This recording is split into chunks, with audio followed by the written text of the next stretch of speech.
Conhecereis a verdade, e a verdade vos libertará. Sendo assim, quem andava em trevas jamais andará. Conhecereis a verdade, e a verdade vos libertará. Sendo assim, quem andava em trevas jamais andará. Para o reino da luz virá. Conhecereis a verdade, e a verdade vos libertará. Sendo assim, quem andava em trevas jamais andará. Conhecereis a verdade, e a verdade vos libertará.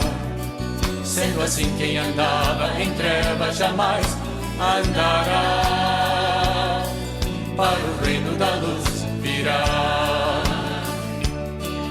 A sua luz vai brilhar, sim, vai brilhar. Não como luz escondida, mas como lâmpada acesa no alto, bem alto, vai brilhar. Sim, vai brilhar. Conhecereis a verdade, e a verdade os libertará. Sendo assim, quem andava em trevas jamais andará.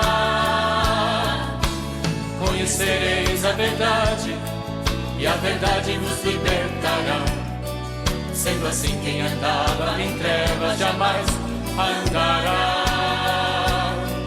Para o reino da luz virá. Jesus é o caminho, a verdade e a vida. Jesus é a luz do mundo. Aleluia, glória a Deus, louvado e engrandecido é o santo nome do nosso Senhor Jesus Cristo. Amém, irmãos? Quero a partir de agora, a partir deste momento, cumprimentar aí todos os irmãos com a santa e gloriosa paz do Senhor nessa noite, noite abençoada, dia 6 de agosto de 2024, às 19 horas e 4 minutos, irmãos. Estamos dando início a mais um estudo bíblico da palavra. Aqui quem fala, pastor William, do Ministério Segundo o Coração de Deus, e nós estamos aqui mais uma vez para louvar, para engrandecer, para exaltar o nome do Senhor Jesus. Amém, irmãos? Glória a Deus. Andará, para o reino da luz virá. Para o reino da luz virá. Para o reino da luz. Glória a Deus, louvado é o nome do Senhor Jesus Cristo, irmãos. Estamos aqui para iniciar mais essa aula do estudo bíblico da palavra nessa noite de hoje. Mas antes de darmos início aqui ao estudo bíblico da palavra, nós vamos aqui fazer uma oração, pedir para Deus nos abençoar, pedir para Deus aí repreender todo mal, todo impedimento nessa noite de hoje. Amém? Glória a Deus. Deus é fiel, Deus é maravilhoso. Glória a Deus. Aleluia, glória a Deus. Glória a Deus. Louvado é o nome do Senhor. Irmãos, mais uma vez, parece que toda vez que começa aqui a transmissão, né, dá uma caída. Mas nós já estamos de volta, amém? Glória a Deus, os irmãos estão por aí, podem ir conectando de novo aí, irmãos. Porque todas as vezes parece que quando começa a transmissão dá uma caída, né? Mas depois volta ao normal, amém? Depois volta ao normal. Então os irmãos vão... Amém, voltamos aí, ó. Tava explicando aqui pros irmãos. Todas as vezes que começa a transmissão, tá dando aqui um pico de internet, né? Tá dando uma caída. Mas depois volta ao normal, amém? Depois volta ao normal. Então os irmãos vão entrando aí de novo. Os irmãos vão se reconectando aí de novo. Parece que é só quando começa a transmissão aqui que dá esse pico. Mas depois volta tudo ao normal, amém? Então vamos voltando aí todos, né? E vamos estar fazendo uma oração aqui para Deus estar repreendendo todo impedimento nessa noite. Soberano Deus, eterno e maravilhoso Pai, mais uma vez nós estamos aqui, Senhor, para cumprir com esse chamado, para cumprir com essa missão que o Senhor colocou nas nossas vidas, Pai, de estar trazendo aqui o estudo bíblico da Tua Palavra, Senhor. Já pedimos desde já que o Senhor repreenda todo impedimento no mundo espiritual, Senhor. Tudo aquilo que muitas vezes forças espirituais do mal tentam fazer para impedir, para atrapalhar esse estudo, nós repreendemos nessa noite, Pai. Abençoe ali todos os irmãos do Ministério Segundo o Coração de Deus. Abençoe também os irmãos que nos acompanham aqui no estudo bíblico, Pai. Seja ao vivo, seja gravado, mas que o Senhor venha abençoando e abrindo os olhos do nosso entendimento, Pai. Nos abençoe, nos inspire, nos use nessa noite para a glória e para a honra do Teu nome, Pai. E que vidas venham ser edificadas através desse ensino. E assim nós te louvamos e te agradecemos em nome de Jesus. Amém e graças a Deus. Amém, irmãos? Glória a Deus. Louvado é o nome do Senhor Jesus Cristo. Mandar um alô aqui para minha família, que já se encontra presente aí, né? Minha esposa, meu filho. Estamos sempre aí, estudo bíblico, né? Como eu digo, família que estuda unida é abençoada unida também. Minha filha, se Deus quiser, daqui a pouco está chegando, está trabalhando. E já temos aí também, né, nossa levita Júlia, já temos aí nossa irmã Sheila Cristina, a paz do Senhor, irmã Sheila, Deus abençoe. Irmã Nilde Vila Nova, a paz do Senhor. E a nossa diaconisa Daniele, paz do Senhor também para a diaconisa, para o Samuel, para o Vitor e para o irmão Jonathan. Deus abençoe a vida de todos. Irmãos, lição número 6, já vou estar colocando aí na sua tela. Vamos começar a estudar o livro de Esté. Lição número 6 já está aí. Estamos estudando terceiro trimestre de 2024 e o tema desse trimestre é o Deus que governa o mundo e cuida da família. Os ensinamentos divinos nos livros de Ruth e Esté para a nossa geração. Minha prima também está aí, Cici, Deus abençoe. Nossa diaconisa Irenilde também já está aí. Deus abençoe a todos os irmãos que vão estar junto conosco aqui para estar estudando a palavra do Senhor, irmãos. Vamos ficar até o final, né? Para nós não perdermos nada das bênçãos do Senhor para as nossas vidas. Esse ensino é muito abençoado. Já estudamos o livro de Ruth, agora estamos estudando o livro de Esté. Está aí, ó, lição número 6, o livro de Esté.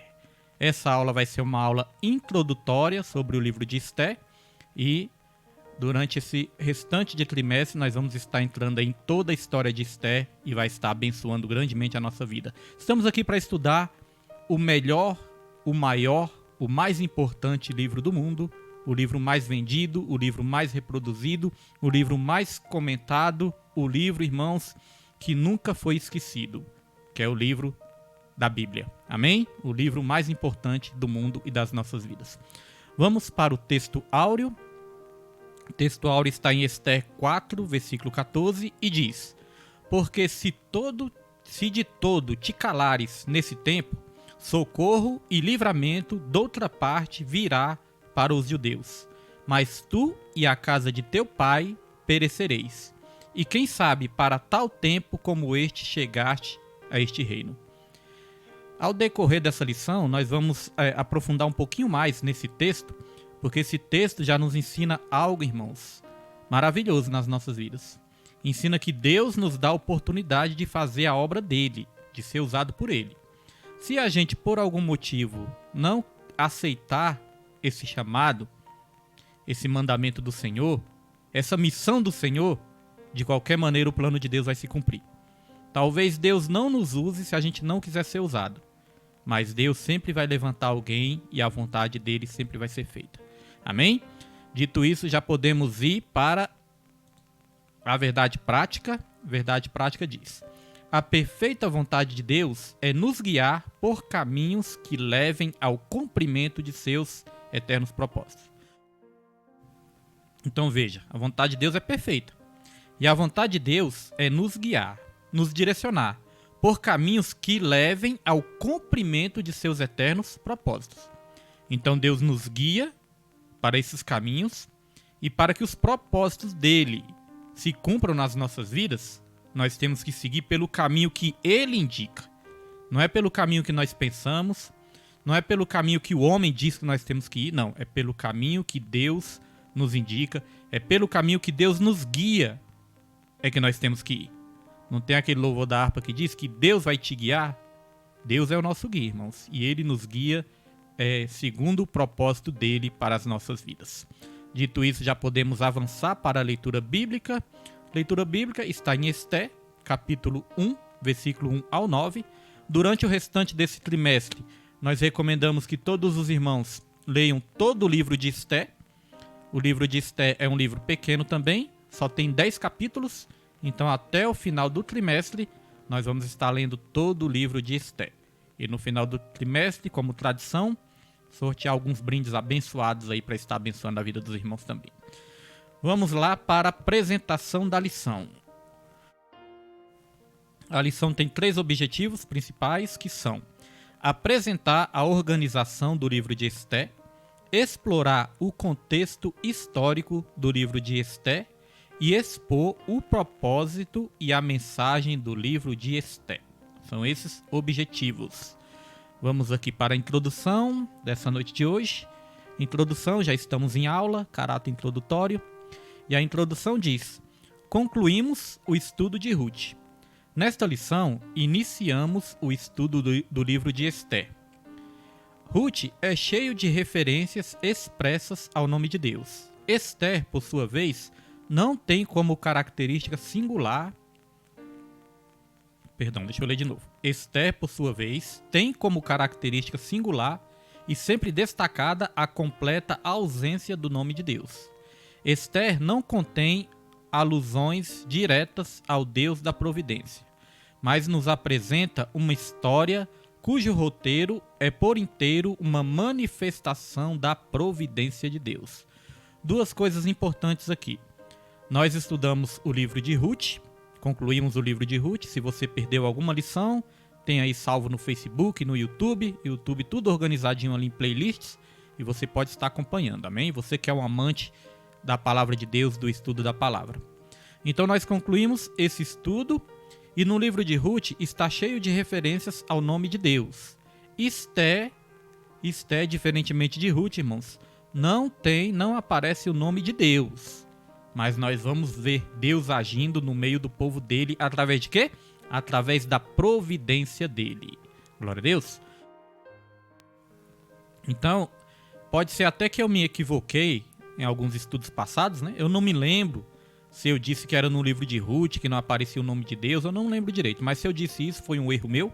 Na verdade, é no livro de Esté que não aparece o nome de Deus. Mas aparece em todo momento o quê? A providência, a provisão de Deus. Aqui eu destaquei também, irmãos, olha só. Esté não contém alusões diretas ao Deus da providência, mas nos apresenta uma história cujo roteiro é por inteiro uma manifestação de quê? Da providência de Deus. E aqui eu quero reiterar uma coisa, irmãos. Nós, muitas vezes, buscamos a providência de Deus.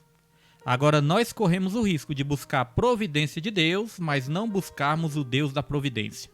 Ou seja, às vezes nós corremos o risco de querer buscar somente a bênção de Deus, mas não buscar completamente, inteiramente ao Deus da bênção.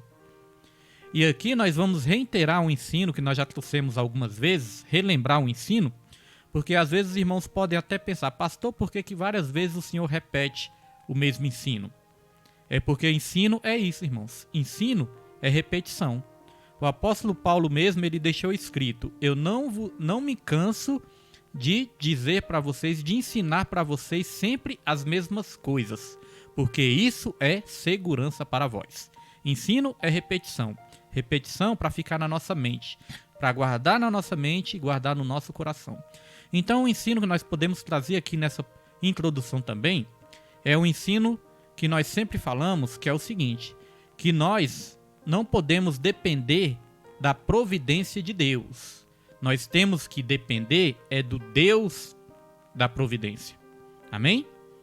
Nós não precisamos depender da provisão de Deus, mas nós temos que depender completamente do Deus da provisão. É um pouco diferente. Amém? Porque a provisão nós podemos ter um dia e no outro dia não ter. Mas o Deus que nos dá a provisão prometeu estar conosco todos os dias até a consumação dos séculos. Então não é só querer a bênção, mas é querer o Deus que carrega a bênção. Glória a Deus. Nossa diaconisa Osmarina, né, está aí também. Jesus abençoe em nome de Jesus Cristo. Glória a Deus. Dito isso, já podemos avançar para o tópico 1. E o tópico 1 nós vamos começar aqui no primeiro ponto. Subtópico 1. tópico 1 tem como título a organização do livro. Vamos falar um pouquinho como esse livro está organizado, né? Subtópico 1, a categorização de Esther. Da mesma forma que Ruth, Esther pertence aos escritos, os 11 livros que compõem a terceira seção da Bíblia hebraica. Essas divisões nós já falamos no livro de Ruth, né? As divisões, aonde está encaixada esse livro de Esther. Existem ali algumas divisões. Nós falamos aqui no livro de Ruth, ensinamos no livro de Ruth que existem essas divisões na Bíblia hebraica, na Bíblia cristã, existem algumas divisões. Então, se alguém perdeu as aulas anteriores, podem voltar às aulas anteriores, né?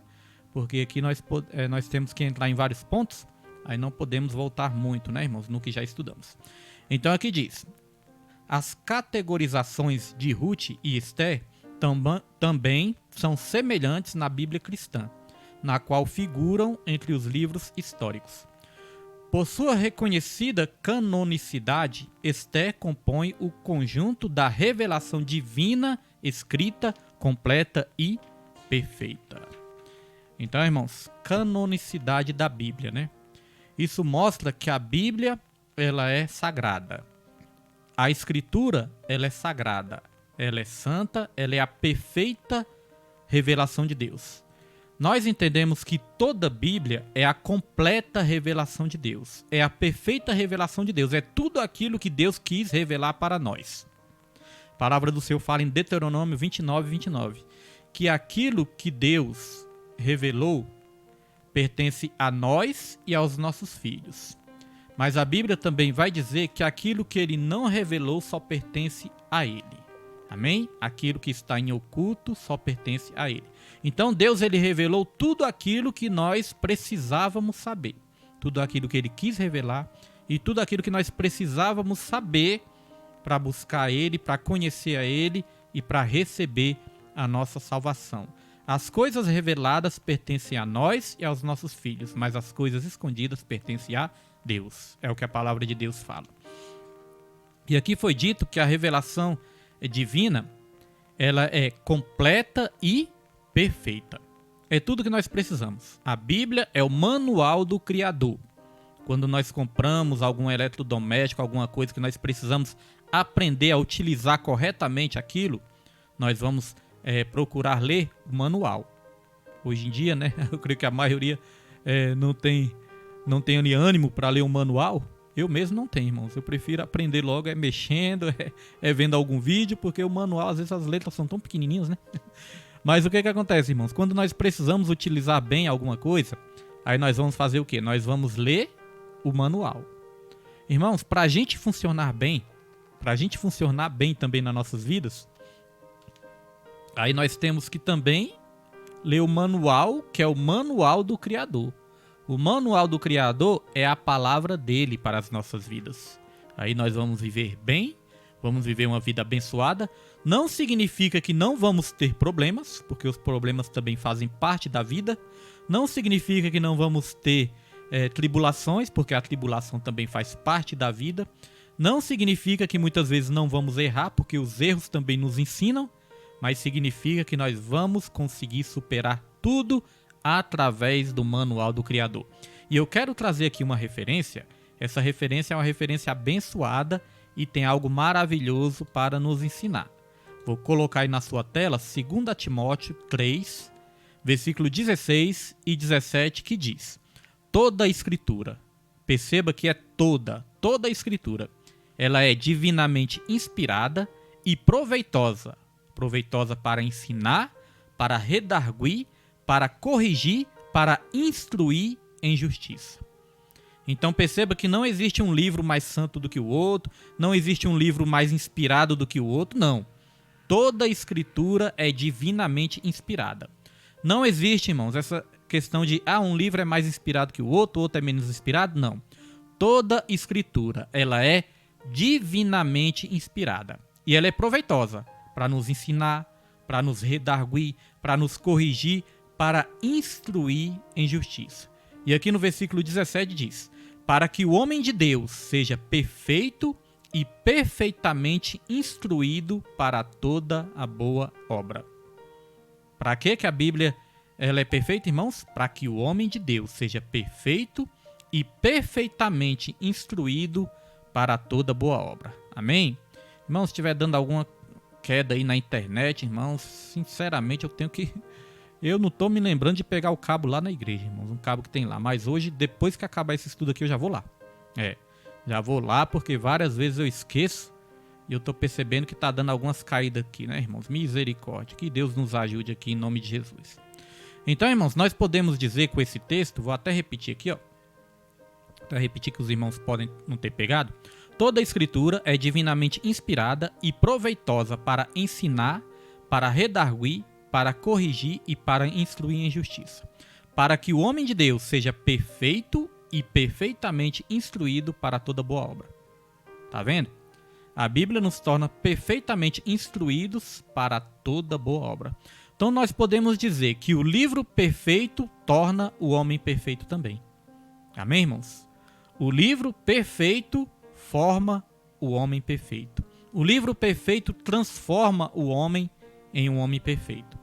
Sabemos que não vamos ser perfeitos nessa terra, mas quando nós tivermos nosso corpo glorificado, irmãos, aí nós vamos nos tornar perfeitos, assim como o perfeito ele é. Amém? Mas essa perfeição começa aqui. Nós estamos sendo aperfeiçoados. Efésios 4, versículo 11, vai dizer o seguinte, que ele mesmo levantou uns para pastores, profetas, apóstolos, evangelistas, mestres, para que o homem de Deus, para que todo santo seja aperfeiçoado, para o aperfeiçoamento dos santos. Então veja que essa perfeição começa aqui, na terra, e termina na glória. Mas nós temos que começar esse processo aqui. Deixar Deus começar esse processo nas nossas vidas. Aceitar esse trabalhar, aceitar esse processo. E aí na glória nós vamos receber o completo galardão que vem da parte do Senhor. Amém? Então a Bíblia ela é toda inspirada. Isso é que nós queríamos frisar mais nesse tópico. Dito isso, nós vamos aqui para o subtópico 2. Glória a Deus. Subtópico 2. Subtópico 2 já está aí na tela dos irmãos. E o subtópico 2 diz: características literárias. Deixa eu só dar uma ajeitada aqui. Vou pedir para a Nilma e para o Pedro, né? A Nilma tá com o Wi-Fi aí. Pedir para o Pedro. Pedro, se der para... Ah, não, mas o Pedro também precisa. Pode deixar. Deixa para lá. A internet aqui nós vamos dar um jeito nela. Em nome de Jesus. Vamos lá, irmãos. Subtópico 2. Características literárias. O livro de Esther tem 10 capítulos. Dentre suas características... Glória a Deus. Voltou aí a conexão. Tá uma luta aqui, irmãos, mas nós vamos vencer. Em nome de Jesus. Subtópico 2. Características literárias. O livro de Esther tem 10 capítulos. Dentre suas características literárias, destaca-se sua objetiva historicidade, vista na expressa referência ao rei persa Assuero. O estilo narrativo é menos dialógico do que o de Ruth. O texto é mais do narrador que dos personagens. Amém? Daqui a pouco nós vamos aqui também aprender que nós não sabemos, não tem como saber quem foi o autor, né, o escritor humano do livro de Esther. Não tem como saber exatamente quem foi o escritor humano do livro de Esther, porque às vezes pode vir essa dúvida, né? Pode vir essa curiosidade, pastor, quem escreveu o livro de Esther? Não tem como saber exatamente, daqui a pouco vamos entrar nesse ponto. Olha só, subtópico 3, agora nós já vamos aprender sobre isso. O autor de Esther é desconhecido. Muitos estudiosos consideram que o livro foi escrito por um judeu que viveu na Pérsia. Pelo fato de o autor demonstrar amplo conhecimento da cidade de Suzã e de sua estrutura e de importantes documentos do Império Persa. Considerando essa possível autoria e algumas evidências internas, acredita-se que o livro seja datado ainda do século V a.C., por volta de 460 anos antes de Cristo. Logo após a morte de Assuero, ocorrida em 465 anos antes de Cristo. Nossa missionária Raimunda, né, está aí também. Deus abençoe missionária Raimunda e toda a família também, irmãos. Então, irmãos, segundo alguns estudiosos acreditam que o livro de Esté pode ter sido escrito por Esdras, pode ter sido escrito por Neemias, porque foi ali na mesma época, né?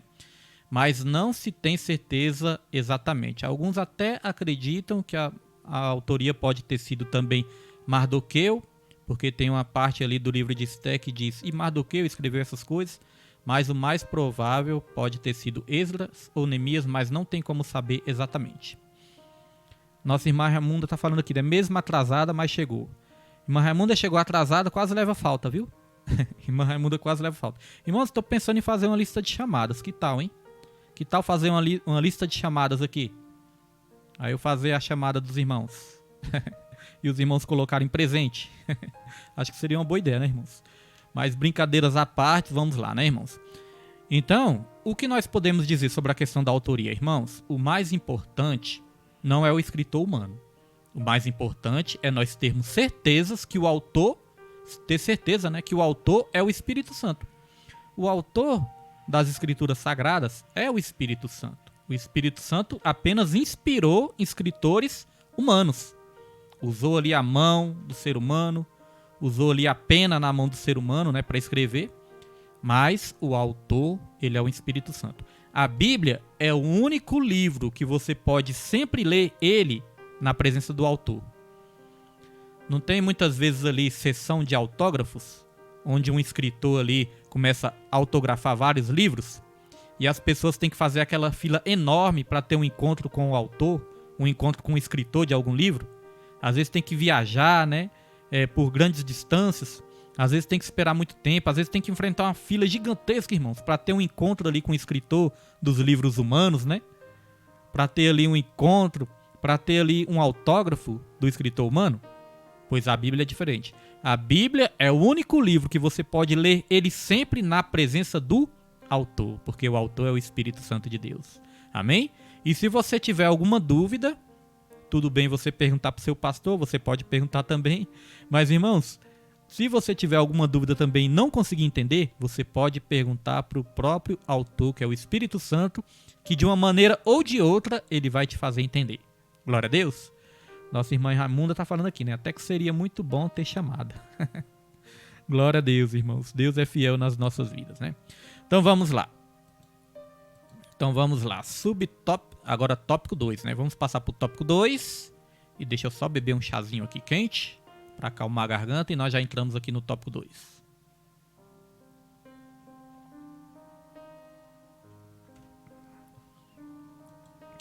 Tópico 2, contexto histórico. O povo hebreu, contexto histórico, né? Subtópico 1, o povo hebreu no exílio. Irmãos, aqui nós vamos ter que fazer um pequeno resumo antes de entrar no contexto histórico. Vamos fazer aqui um pequeno resumo para os irmãos entenderem melhor toda a história. Pastor, em que época que se desenrola a história de Esté? Que época é essa? Irmãos, vamos lembrar aqui de algumas coisas. Primeiramente, o povo de Deus, eles viviam uma teocracia, ou seja, era o governo de Deus. No período de Samuel, através do profeta de Samuel, o povo era guiado ali por Deus através do profeta Samuel. Mas o que acontece? O povo não quis mais isso, não quis mais viver uma teocracia. O povo queria viver igual a outras nações, ter um rei. E aí Samuel ficou até meio chateado com isso, mas Deus falou para Samuel, Samuel, esse povo não está rejeitando você, esse povo está rejeitando a mim mesmo. Se é um rei que eles querem, é o rei que eles vão ter. Porque aquele povo queria ser igual às outras nações. Às vezes, corre o risco do cristão querer imitar o mundo, né, irmãos? Imitar nações estrangeiras naquele tempo simbolizava o quê? O mundo. Então o povo queria um rei igual às outras nações. Então Deus levantou quem para reinar naquela época? Saul. Deus levantou Saul. Só que Saul desobedeceu a Deus, Saul se desviou dos caminhos do Senhor, e aí Saul teve que dar lugar a Davi. Davi, através do profeta Samuel, também foi levantado como o rei de Israel. Depois de Davi, o reinado passou para o seu filho Salomão. Salomão começou ali com bastante sabedoria, guiando o povo de Deus, mas Salomão também cometeu seus erros. Salomão também começou a se desviar dos caminhos do Senhor, começou ali a sair do foco, do propósito de Deus. Com isso, o povo também sofria, porque quando o líder está na direção, o povo também segue na direção certa. Quando o líder sai da direção, o povo tem a tendência de errar também. Então, Salomão cometeu ali alguns erros. E aí, depois de que Salomão deixou o reinado, a nação, o povo de Israel foi dividido. A irmã Nath Souza, né, está aí também. Boa noite, irmã. Deus abençoe em nome de Jesus Cristo. Então, olha só, irmãos. Depois que... Seja bem-vindo ao estudo bíblico, em nome de Jesus.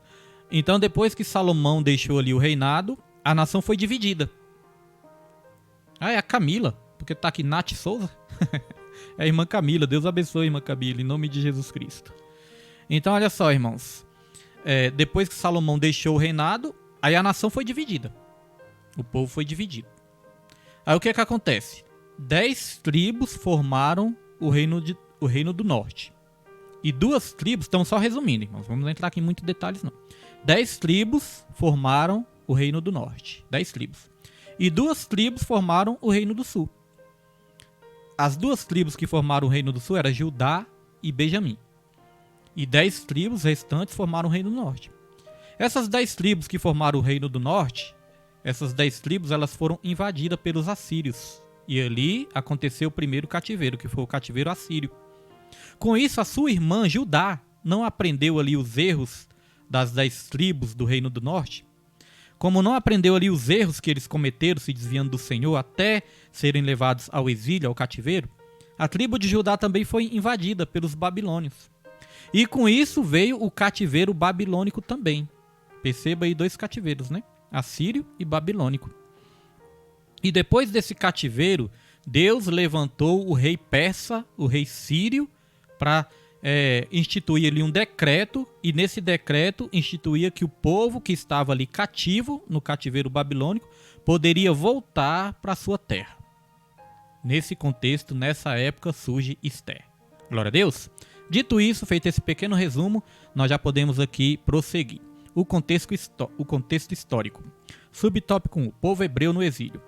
Para uma melhor compreensão do contexto histórico do livro de Esther, é importante mencionar o final do período da monarquia do povo hebreu, em 722 a.C. Houve a queda do reino do norte sobre os assírios. Aquilo que nós explicamos aqui resumidamente, né?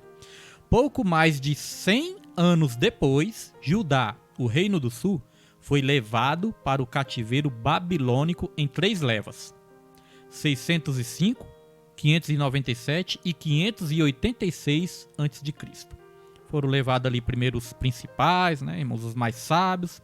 Depois foram levados ali o povo também. E aqui continuou. Foi um período em que Deus tratou com Judá, principalmente para extirpar a idolatria que havia contaminado a nação. Nosso irmão Hélio Lopes está aí também. Deus abençoe nosso irmão Hélio Lopes. Glória a Deus. Deus abençoe irmão Hélio Lopes.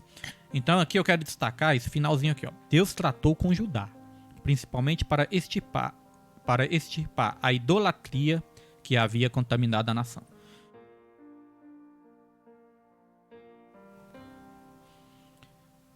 Deus de glória, deixa eu só reconectar aqui, irmãos. Hoje a luta tá grande. Glória a Deus. Louvado é o nome do Senhor. Então, irmãos, eu destaquei aqui, ó. Deus, ele tratou com Judá. E é assim, irmãos. Todas as vezes que nós desviarmos do propósito do Senhor, desviarmos do caminho de Deus por algum motivo, Deus ele vai tratar conosco. Deus ele trata o crente, não para que o crente morra, mas para que o crente volte para o propósito. Para que o crente volte para os caminhos do Senhor. Não foi assim com Jonas, com o profeta Jonas, irmãos? Glória a Deus, louvado é o nome do Senhor. Agora que voltou, irmãos. Agora que voltou a internet, né? Hoje está uma luta grande, viu, irmãos? Vamos orar aí, vamos interceder. Em nome de Jesus Cristo, hoje mesmo, quando acabar o estudo, eu vou lá na igreja e vamos dar um jeito nisso. Em nome de Jesus Cristo. Então, irmãos, olha só. Deus tratou com Judá.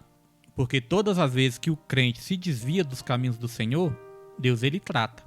Não para que o crente morra, mas para que o crente volte para a direção certa. para que o crente volte para o caminho certo, que é para a direção de Deus. E olha só, Deus tratou com Judá por quê? Porque aquele povo começou a ficar idólatra. Deus tinha que extirpar a idolatria do meio daquele povo. E aí é importante dizer o seguinte: idolatria não é apenas adorar a imagem. Idolatria é tudo aquilo que ocupa o lugar de Deus nos nossos corações. É importante memorizar, né, os ensinos com frases curtas, irmãos. Frases curtas, resumo, né, uma síntese assim, nos ajuda a gente a aprender mais. Então, resumidamente, nós podemos dizer isso. Idolatria é tudo aquilo que ocupa o lugar de Deus nos nossos corações. Não é apenas idolatrar a imagem, não é apenas adorar a imagem. A idolatria, ela pode ser o emprego, colocar o emprego acima de Deus nas nossas vidas. A idolatria pode ser o dinheiro, colocar o dinheiro como em primeiro lugar nos nossos corações, porque aonde estiver o seu tesouro, lá vai estar o seu coração. Idolatria pode ser um título, uma carteirinha, pode ser a glória deste mundo. A idolatria pode ser o nosso eu, o nosso ego. Muitas vezes nós corremos o risco de idolatrar nós mesmos, o nosso eu, o nosso ego, o nosso orgulho. Isso pode se tornar uma idolatria. Idolatria pode ser um esposo, pode ser uma esposa, pode ser um namorado, pode ser um filho, pode ser uma casa, pode ser um carro. É tudo aquilo que ocupa o lugar de Deus nos nossos corações. É uma idolatria. E essa questão da idolatria é algo muito sério, irmãos, porque a idolatria, ela tira a nossa salvação.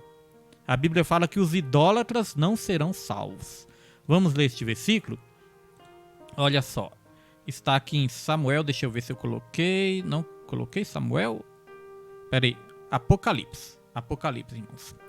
Apocalipse, capítulo 22, versículo 15. Apocalipse 22, versículo 15. Diz assim: ficarão de fora os cães e os feiticeiros e os que se prostituem, e os homicidas e os idólatras, e qualquer que ama e comete a mentira.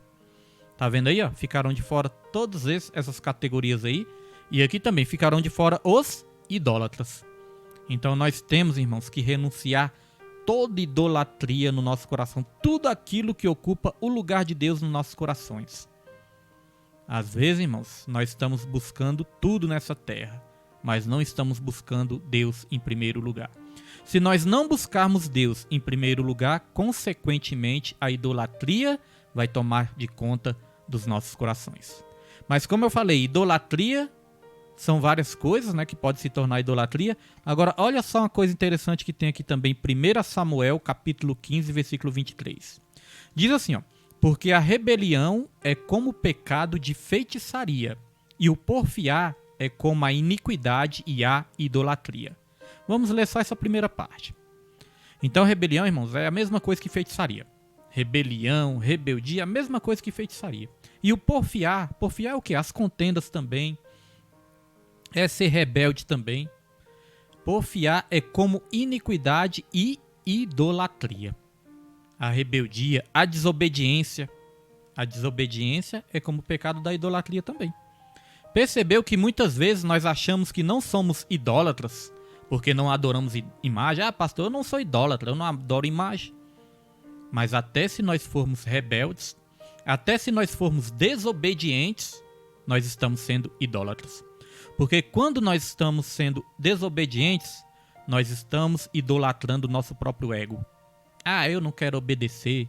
Para que obedecer? Para que obedecer isso que o pastor fala? Para que obedecer isso que os irmãos ensinam lá nas pregações, no culto de oração?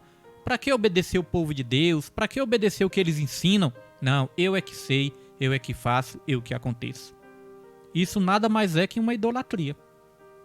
E isso também tira a salvação. Rebeldia, eu sou rebelde. Não quero saber, não libero perdão, não quero ver mais nem pintado de ouro na minha frente. Também é idolatria. A questão de contendas, dissensões, facções, tudo isso é uma idolatria também. E nos tira a salvação. Então vamos ter muito cuidado com isso também, amém, irmãos? Às vezes nós achamos que só quem adora imagem é que muitas vezes não vai ser salvo. É perigoso a pessoa se arrepender, ser salvo, mas se a gente não assumir uma posição de obediência e submissão diante de Deus, nós também estamos perdendo nossa salvação. Domingo nós assistimos uma peça bem forte ali na igreja, né? É uma peça que nos faz muito meditar e refletir realmente, irmãos. Porque muitos naquele grande dia vão achar que estão salvos, naquele grande dia pode ter uma surpresa. É algo realmente para dar temor nos nossos corações. Dito isso, vamos avançar para o subtópico 2. Subtópico 2, o fim do exílio. Subtópico 2 diz: ao mesmo tempo em que julgava Judá por sua idolatria, o Deus eterno, juiz de toda a terra, exercia seu justo juízo sobre a Babilônia por sua iniquidade. Então, irmãos, Deus ele levantava nações para tratar o povo dele. Só que olha só como é que Deus trabalha. Deus ele levantava nações inimigas para tratar com o povo dele. O povo dele estava desobediente, estava se tornando idólatra. Deus levantava outras nações. Só que depois que Deus usava essas nações para castigar o povo dele, aí Deus começava a castigar essas nações também. Deus usava essas nações para castigar o povo de Deus, mas Deus depois castigava essas nações também. Então, irmãos, Deus pode até usar pessoas, né, para nos afrontar, muitas vezes para nos tratar, né? Deus usa ali pessoas para nos trazer alguma afronta, alguma contenda, alguma tribulação. Deus pode até usar essas pessoas para nos tratar. Mas depois Deus vai tratar com essas pessoas também, com todos que se levantam contra o povo de Deus. Eu acho interessante essa maneira que Deus trabalha, né? Então vamos lá. Aqui continua.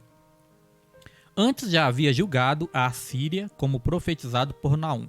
Deus não tem o culpado por inocente. Naum, capítulo 1, versículo 2 e 3. Irmãos, isso eu acho muito forte, né?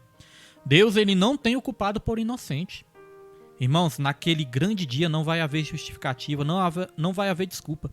Se a gente levar uma vida separada de Deus, se a gente levar uma vida distante de Deus, sem cumprir a vontade de Deus, sem cumprir os propósitos de Deus, não adianta naquele dia chegar e inventar desculpa. Senhor, é porque eu estava cansado demais, é porque eu trabalhava demais, é porque eu fui ferido, Senhor, é porque eu fui ferido na igreja, a igreja me feriu, ou eu fui ferido por algum irmão ou alguma irmã, ou eu fui ferido pelo pastor, pela pastora, ou eu fui ferido no meu trabalho. Senhor, eu estava machucado, eu estava magoado. Irmãos, naquele dia não vai ter desculpa nenhuma. Deus não tem o culpado por inocente, irmãos. É igual a parábola dos 10 talentos ali, irmãos. Dos 10 talentos? A parábola dos talentos. Não é 10 talentos, irmãos. A parábola dos talentos, né? Que Deus deu 5 para um, deu 2 para outro, deu 1 para outro, né? E ali naquele grande dia, Deus ele vai prestar contas. E aí Deus vai falar: o que você fez com o seu talento? O que você fez com o seu talento? Você percebe que um multiplicou, o outro multiplicou também, e teve um que começou a dar desculpa. Senhor, eu sabia que o Senhor é o Senhor. Eu sabia que o Senhor é duro. Eu sabia que o Senhor é um Deus duro, né? Porque ali o Senhor significava o quê? Deus, né? Simbolizava Deus. Eu sabia que o Senhor é um patrão duro. É um patrão que colhe onde não planta. É um patrão que ceifa onde não semeou. E ali começa a querer colocar a culpa até no Senhor, né? Eu sabia disso, então eu peguei o meu talento e enterrei.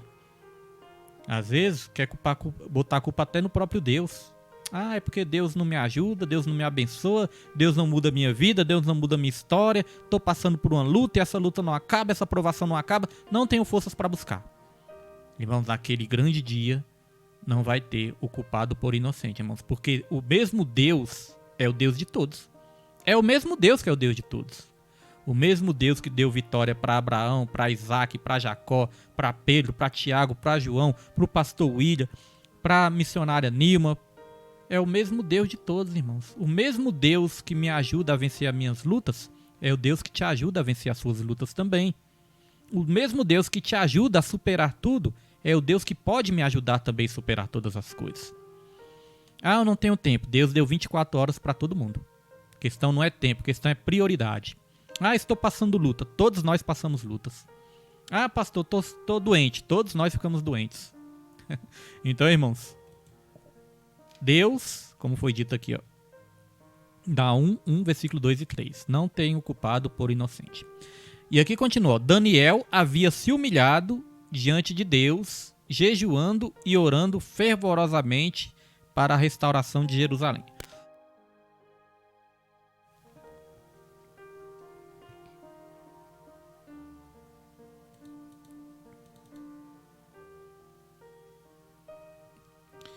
Glória a Deus, louvado é o nome do Senhor, irmãos. Como tá dando alguns piques, né? Às vezes eu tô esperando aqui, dá uns piquezinhos, eu espero um pouco. Aí volta o sinal e a gente continua aqui em nome de Jesus Cristo, né, irmãos? Vamos prosseguir até o final. E se Deus quiser, nós vamos solucionar isso em nome de Jesus Cristo. Então aqui continua. Deixa eu ver aqui. Deixa eu ver se já voltou, né? Creio que já voltou aí. Se voltou aí pros irmãos, os irmãos me falem aí para me ter uma direção também, amém? Então continua aqui a lição. Daniel havia se humilhado diante de Deus, jejuando e orando fervorosamente para a restauração de Jerusalém, confessando os pecados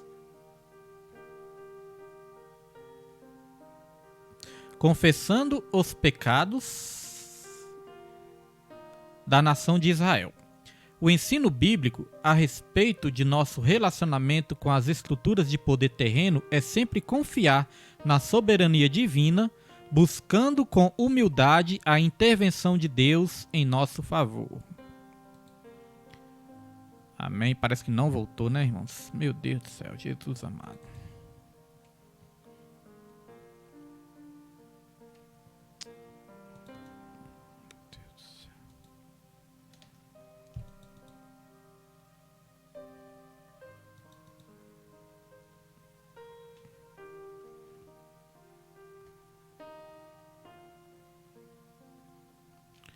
Glória a Deus, louvado é o nome do Senhor. Tô esperando voltar aqui, viu, irmãos? Meu Deus do céu, Jesus amado, repreenda todo mal, Senhor.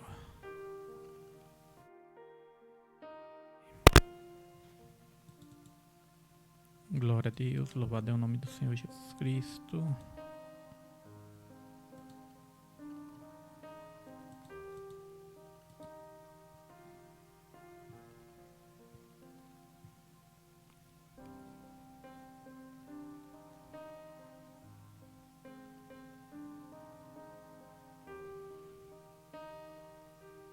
Glória a Deus, glória a Deus, glória a Deus, glória a Deus. Deus fiel, aleluia. Glória a Deus. Deus maravilhoso, Deus de glória.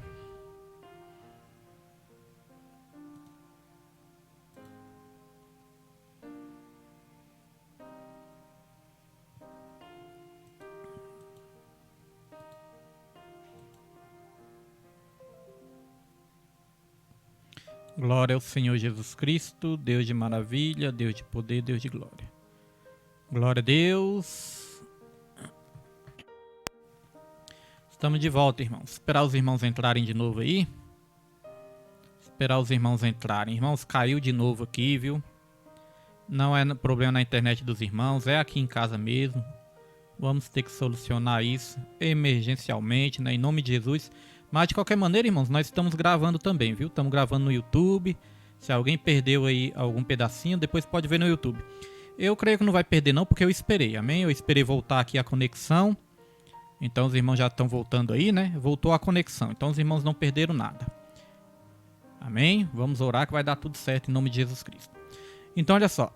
Daniel havia se humilhado diante de Deus, jejuando e orando fervorosamente para a restauração de Jerusalém, confessando os pecados da nação de Israel. O ensino bíblico a respeito de nosso relacionamento com as estruturas de poder terreno é sempre confiar na soberania divina, buscando com humildade a intervenção de Deus em nosso favor. Então, o que é que nós podemos dizer, comentar sobre isso? Daniel, ele começou a jejuar, buscar fervorosamente, irmãos, fervorosamente a presença do Senhor. Irmãos, tem vitórias nas nossas vidas, tem lutas que nós só vamos vencer se nós começarmos a buscar, orar, jejuar, orar fervorosamente. Não é só aquela oração ali para cumprir tabela, né? Irmãos, é orar, é clamar, é suplicar a Deus realmente. Daniel, ele fez isso. E uma coisa que Daniel nos ensina é que Daniel, ele não orou só por ele orou por toda a nação de Judá. Por toda a nação de Israel ele orou ali, irmãos, para que aquela nação se arrependesse, para que aquela nação fosse restaurada. Ele não orou para Deus perdoar só os pecados dele, ele orou para que Deus restaurasse toda a nação. Então o que é que isso nos ensina? Isso nos ensina que as nossas orações, elas não podem ser orações egoístas. As nossas orações, irmãos, não podem ser aquelas orações individualistas, egoístas, não. Nós temos que orar por nós, orar pela família, orar pelos irmãos, orar pela nação, orar até o povo que está em pecado, orar, irmãos, até pelos inimigos a Bíblia manda nós orarmos. Então, quando nós oramos pelo nosso próximo, consequentemente, nós somos abençoados também. Jó, ele só teve a vida dele restaurada por completo quando ele orou pelos seus amigos. Amigos que estavam ali acusando ele, amigos que haviam ali virado as costas para ele, mas ainda assim ele orou pelos seus amigos. Talvez, irmãos, tenha algumas pessoas nas nossas vidas que Deus quer que a gente ore também, e às vezes por algum motivo de chateação, às vezes algum motivo ali de mágoa, a gente deixa de orar por algum motivo. Só que a Bíblia não ensina isso. A Bíblia ensina a nós orarmos até mesmo pelos aqueles que nos perseguem. Amém? Então, orar pela nação também. Outra coisa que nós aprendemos aqui, que eu destaquei. O ensino bíblico a respeito de nosso relacionamento com as estruturas de poder terreno é sempre confiar na soberania divina, buscando com humildade a intervenção de Deus em nosso favor. Então, as estruturas de poder, irmãos, nem sempre no governo vai estar aquele que a gente aprova, nem sempre no governo vai estar aquele que a gente apoia, nem sempre no governo vai estar aquele que a gente gosta. Mas ainda assim, sabe o que a Bíblia ensina? A Bíblia ensina a orar pelos governantes. Quando aquele povo estava cativo lá em Babilônia, veja que Babilônia invadiu, Nabucodonosor invadiu, a cidade ali de Judá, levou o povo cativo, levou o povo prisioneiro para uma terra distante. Mas ainda assim, sabe o que Deus falou para aquele povo fazer? Através de Jeremias, lá em Jeremias 29 tem isso aí, 29:11. Deus, ele mandou, Jeremias 29, um capítulo todo ali. Deus, ele mandou aquele povo continuar levando uma vida normal, mesmo distante da sua terra, mesmo numa nação que estava oprimindo eles. Deus, ele falou, vocês vão continuar levando sua vida normal, vocês vão plantar, vocês vão colher, vocês vão constituir famílias, vocês vão ter filhos e vocês vão orar para a prosperidade dessa terra. Porque a sua prosperidade depende da prosperidade dessa terra também. Irmãos, por mais que a nossa nação esteja passando por um momento difícil, momento de perseguição muitas vezes dos cristãos, ditadura, censura, opressão, por mais que a nossa nação passe momentos difíceis, nós temos que orar. Confiar no Deus da providência, confiar na soberania de Deus, confiar que se até mesmo os governantes só estão lá por permissão de Deus. É por permissão, por um plano maior, irmãos. Muitas vezes é para tratar o povo de Deus, mas é para um plano maior. Então é continuar orando, confiando na soberania e o próprio Deus vai restaurar a nossa nação. Buscar Deus, buscar a intervenção de Deus nas nossas vidas e Deus, ele vai restaurar a nação. Então a nossa prosperidade depende da prosperidade da nação também. E é para isso que nós temos que orar. Amém? E aí Deus, ele intervém no momento certo. Dito isso, já vamos aqui para o subtópico 3, o pós-exílio. Esther registra fatos ocorridos na capital do Império Persa, Suzã, entre o primeiro e o segundo retorno dos judeus para Jerusalém. Estima-se que mais de 1 milhão de judeus viviam na região da Babilônia. Mesmo com o decreto de Ciro, que permitia a volta para Jerusalém, a maioria absoluta dos judeus decidiu, pelo que lhes parecia mais cômodo, permanecer nas cidades que ocupavam na Babilônia. Eu não coloquei aqui na tela, deixa eu colocar. Nosso irmão Vitor está aí, Deus abençoe, irmão Vitor. Colocar aí na tela, irmãos, o pós-exílio, quando o povo voltou do exílio. Olha só o que me chamou a atenção aqui. Mesmo com o decreto de Ciro, que permitia a volta para Jerusalém, a maioria absoluta dos judeus decidiu, pelo que lhes parecia mais cômodo, permanecer nas cidades que ocupavam na Babilônia. Percebeu o que aconteceu aqui? Deus, ele já tinha permitido o povo voltar para Judá. Só que a maioria do povo decidiu permanecer na Babilônia. Irmãos, Babilônia representa o mundo. Babilônia na Bíblia representa o mundo também. Então veja que o povo estava desviado de Deus. O povo teve a chance de voltar para Deus, para os caminhos do Senhor, mas ainda assim o povo preferiu ficar na Babilônia. O povo preferiu ficar no mundo, irmãos, do que voltar para Deus. Isso nos traz um ensino, irmãos. Todos nós, por algum motivo, que nos afastarmos do Senhor por algum motivo, ou nos desviarmos do propósito, do caminho do Senhor por algum motivo, nós temos a chance de voltar.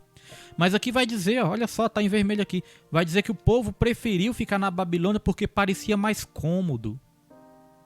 Esse cômodo aqui, sabe o que significa? A zona de conforto. Sabe por que muitas vidas não voltam para o caminho do Senhor? Porque acha mais cômodo ficar no mundo. É a zona de conforto. Ah, não, aqui tá bom. Aqui é melhor. Aqui eu não preciso renunciar. Aqui eu não preciso fazer a obra. Aqui eu não preciso ir para a igreja. Aqui eu não preciso orar. Aqui tá mais cômodo, irmãos. É a zona de conforto. Irmãos, vai ter vidas que vai perder a salvação, a bênção do Senhor por causa da zona de conforto. Olha só o que a palavra de Deus diz aqui em Efésios. Efésios capítulo 5, versículo 14, diz assim, ó.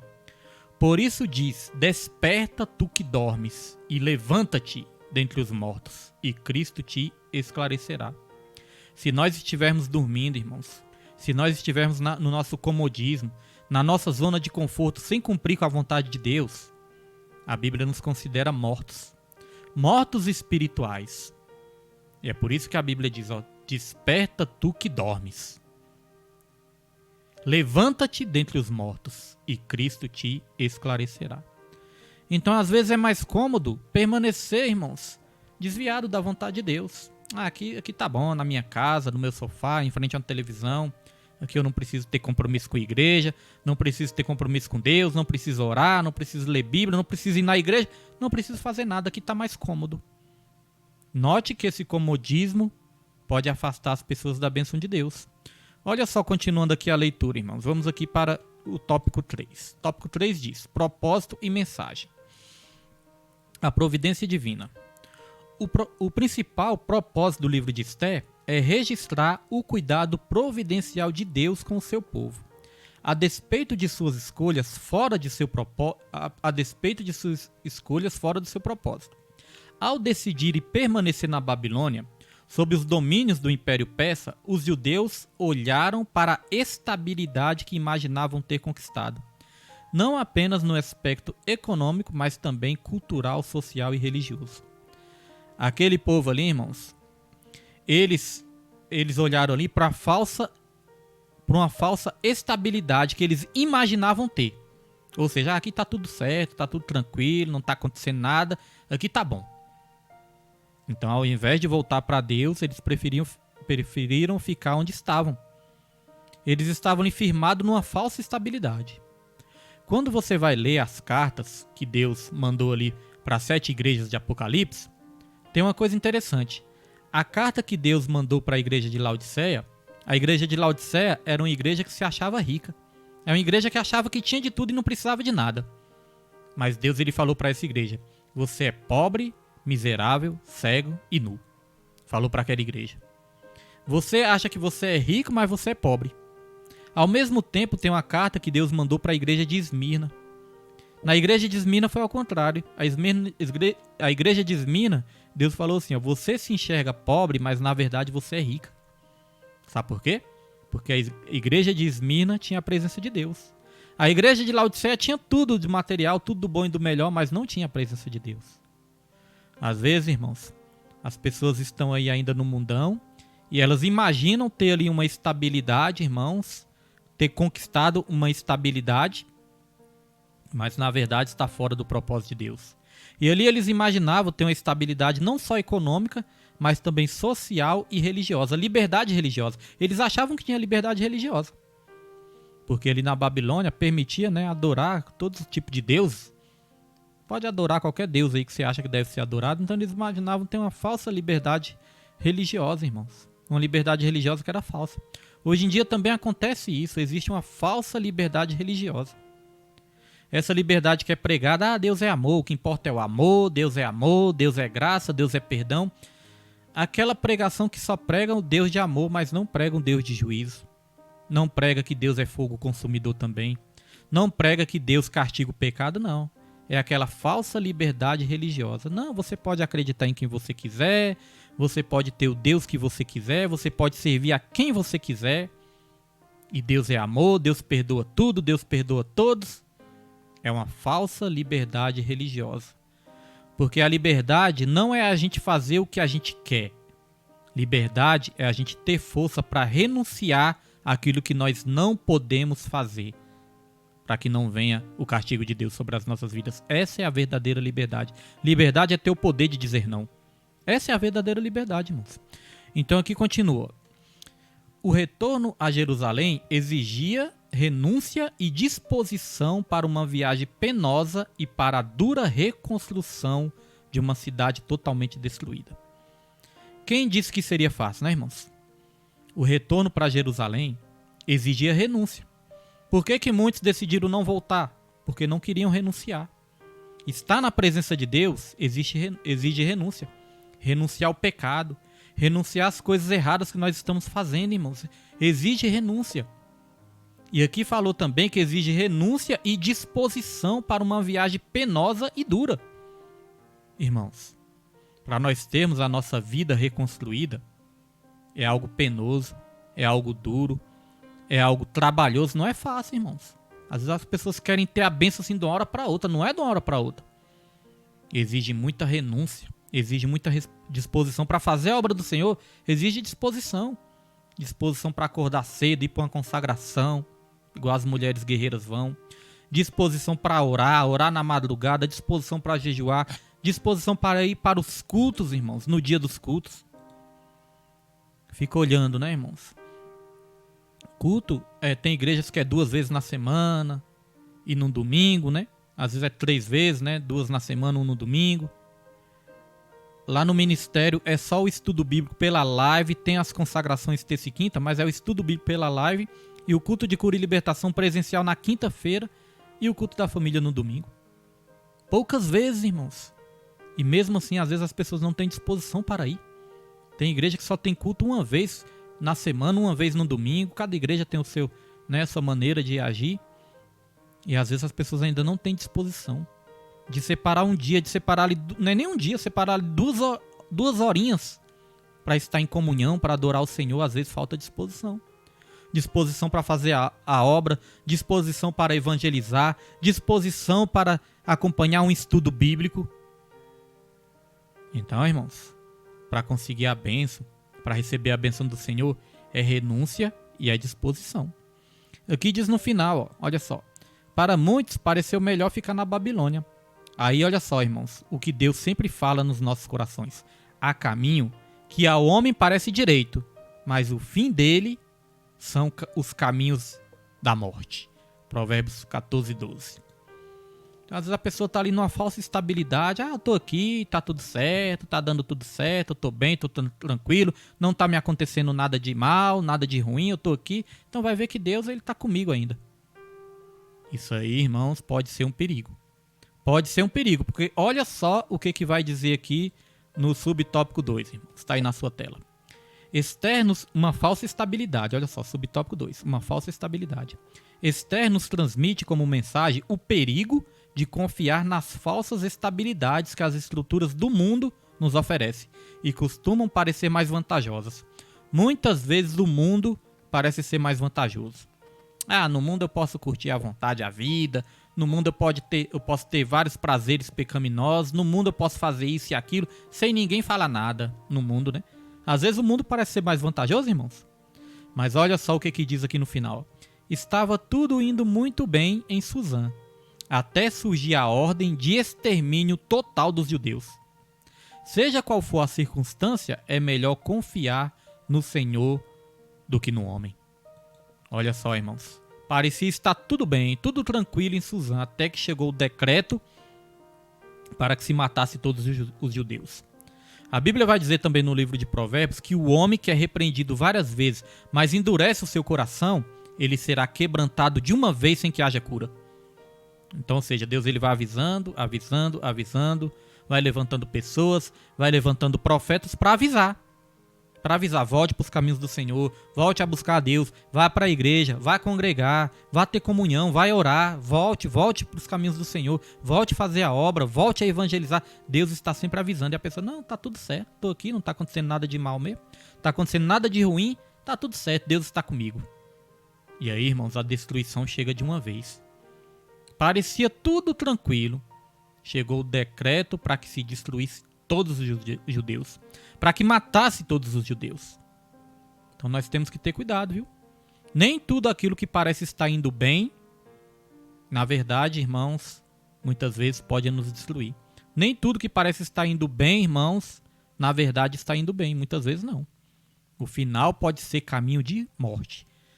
Há caminhos que parecem certos aos olhos do homem, mas no final são caminhos de morte. Dito isso, vamos para o nosso último subtópico, que diz a festa de Purim. O livro de Esté tem como propósito também registrar... Deixa eu ver se eu esqueci de algum versículo aqui. Não. O livro de Esté tem como propósito também registrar a instituição da festa de Purim, ordenada por Mardoqueu depois do grande livramento que os judeus receberam. Só que para explicar, a festa de Purim, irmãos, o que significa Purim? Purim, a tradução de Purim é lançar sortes. O que acontece? Amã, o inimigo do povo de Deus, quando ele incentivou o rei a fazer um decreto para matar ali todos os judeus, Amã ele lançou sortes para definir ali a data em que o povo de Deus seriam mortos. Então ele lançou sortes. Então Purim simboliza lançar sortes. Purim é uma festa que os judeus eles comemoram para lembrar essa data, lembrar da data onde Deus deu um grande livramento para o povo judeu. Aí foi instituída essa festa de Purim, lançar sortes. Porque ao invés do povo de judeu morrer, Deus ele usou ali, todos os recursos para dar livramento para o povo judeu. Amém? Nós vamos aprender isso mais na frente. Então essa é a festa de Purim. E aqui continua dizendo, a festa comemora a frustração desse nefasto plano diante da providencial ação divina para a libertação de seu povo. A soberania de Deus não encontra limites. Ele age em qualquer época ou lugar para cumprir os seus propósitos. Amém? A soberania de Deus, irmãos. Ele age em qualquer época, em qualquer lugar, de qualquer maneira. Ele cria todo tipo de situações para que os planos dele, para que os propósitos dele, irmãos, não sejam frustrados.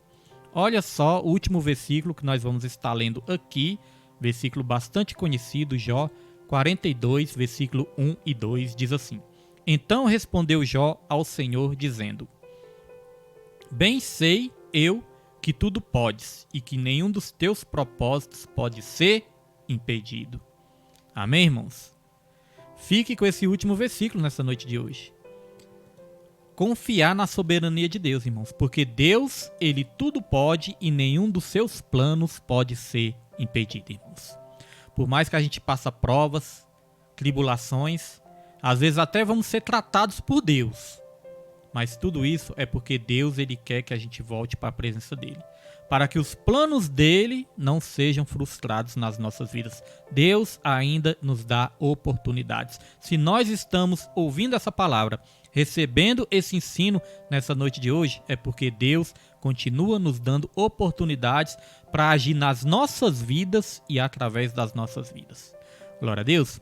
Dito isso, podemos aqui concluir a lição e a conclusão diz: o livro de Esté nos lembra de que vivemos neste mundo, mas não devemos confiar em suas estruturas. Todos os reinos deste mundo passarão. Por isso, a palavra de Deus diz que a nossa cidade está nos céus, donde também esperamos o Salvador, o Senhor Jesus Cristo. Glória a Deus, irmãos. Principal ensino: não confiar nas estruturas deste mundo, não confiar numa falsa estabilidade, não confiar na força do nosso braço, não confiar, irmãos, não achar que porque nós nos afastarmos de Deus vai dar tudo certo. Não vai dar, irmãos. Temos que estar na presença do Senhor, senão vai ser igual na peça que nós vimos ali no Ministério Missão Resgate em Cristo domingo, né? Na festa de aniversário, igual a peça que nós vimos ali, irmãos. Muitos achavam que estava tudo certo, mas naquele grande dia Deus falou: não, seu nome não está aqui no livro da vida, não. E ali chegou o demônio ali, irmãos, e levou. Foi uma peça muito forte que nos faz refletir. Irmãos, temos que confiar em Deus de todo o nosso coração, não nos apoiar no nosso próprio entendimento, irmãos, e nunca se afastar da presença dele. E se por algum motivo nos afastarmos, voltar rapidamente para a presença do Senhor. Amém? Para não corrermos esse perigo. Glória a Deus. Este foi o ensino dessa noite de hoje. Quero dizer que acabando aqui o estudo, eu vou lá na igreja, irmãos, Vou pegar um cabo de internet, vou pegar o cabo, porque aqui nós estamos usando Wi-Fi. Então eu vou colocar o cabo de internet, né, para usar o cabo de rede, para ver se melhora a estabilidade da internet, porque aqui como é apartamento, muitas vezes fica instável mesmo. Hoje tivemos várias dificuldades. Eu procurei esperar, né, a conexão voltar para os irmãos não perderem nada, mas se por algum motivo, irmãos, o irmão perdeu alguma coisinha, vai ficar salvo no YouTube, vai ficar gravado no YouTube também, os irmãos podem ver lá. Mas eu creio que os irmãos não perderam nada, amém? Eu espero os irmãos na próxima terça-feira. Nós vamos estudar a lição número 7, que tem como título, deixa eu só dar uma conferidinha aqui rapidinho. Lição número 7 tem como título A Deposição da Rainha Vasti e a Ascensão de Esté. Essa história da Rainha Vasti também é muito forte, né? Missionária Raimunda já leu, né? Creio que os irmãos já leram também, nossa irmã Irenilde, a diaconisa Daniela e todos os irmãos, né? Os jovens, creio que já leram ali também. Sabe como é que é forte na história da Rainha Vasti? Desobedeceu o rei, perdeu a bênção? Irmãos, vai ser muito forte e é sobre isso que nós vamos falar, né, semana que vem, amém? Se Deus quiser, semana que vem vai estar tudo certo aqui, não vamos ter mais esse problema não. Glória a Deus. Que a graça do nosso Senhor e Salvador Jesus Cristo esteja sobre sua vida nesse dia de hoje, não somente hoje, mas para todos sempre, e que todos digam amém e graças a Deus, irmãos. E não se esqueçam, ame a Deus, ame ao seu próximo e em tudo dê graças, porque esta é a vontade do Senhor. Deus abençoe sua vida em nome de Jesus Cristo. Amém, irmãos? Fiquem com Deus e obrigado aí pela companhia até agora, em nome de Jesus Cristo.